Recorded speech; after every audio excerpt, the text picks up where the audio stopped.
Hello दोस्तों, नमस्ते। जय माता दी। मैं अपने चैनल सोनम मोदी लोकगीत और नेहा लोकगीत दोनों पे आप लोग का स्वागत करती हूँ। एक छोटा सा चुटकुला नाच गीत, बहुत प्यारा चुटकुला नाच गीत है, तो आप लोग सुनिएगा और फॉलोअर्स करिएगा। कमेंट बॉक्स में जरूर बताइएगा कि हमारा गीत आप सबको कैसा लगा। तो देखो, मियाँ बीवी का लोग झोंक है, तो आप लोग सुनिएगा और कमेंट बॉक्स में जरूर बताइएगा कि हमारा गीत आप सबको कैसा लगा। तो चलिए सुनते हैं, मैं सुनाती हूँ आप सबको।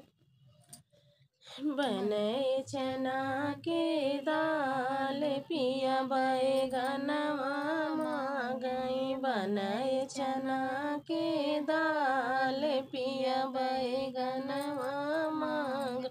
जब हम गईले बैगन तोड़न को, जब हम गईले बैगन तोड़न को, काटवा गड़ा दुई चार पिया बैगनवा मांगई। काटवा गड़ा दुई चार पिया बैगनवा मांगई। बनाए चना के दाल पिया बैगनवा मांगई। बनाए चना के दाल पिया बैगनवा मांगई।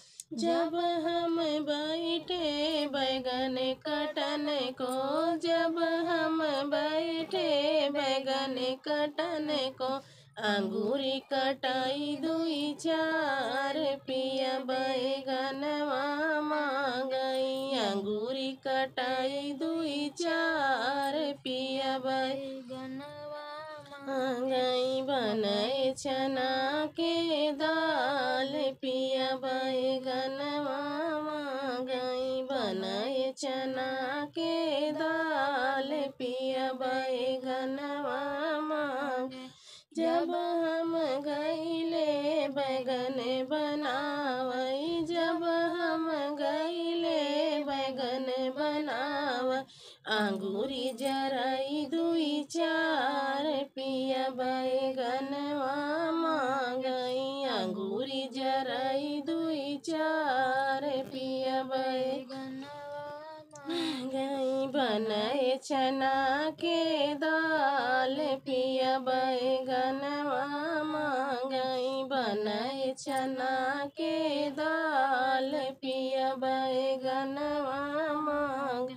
जब हम गईले पिया के बोलावे, जब हम गईले पिया के बोलावे, जब हम गईले पिया के बोलावे, चटकन लगई दुई चार पिया बैगनवा मांगई। चटकन लगई दुई चार पिया बैगनवा मांगई।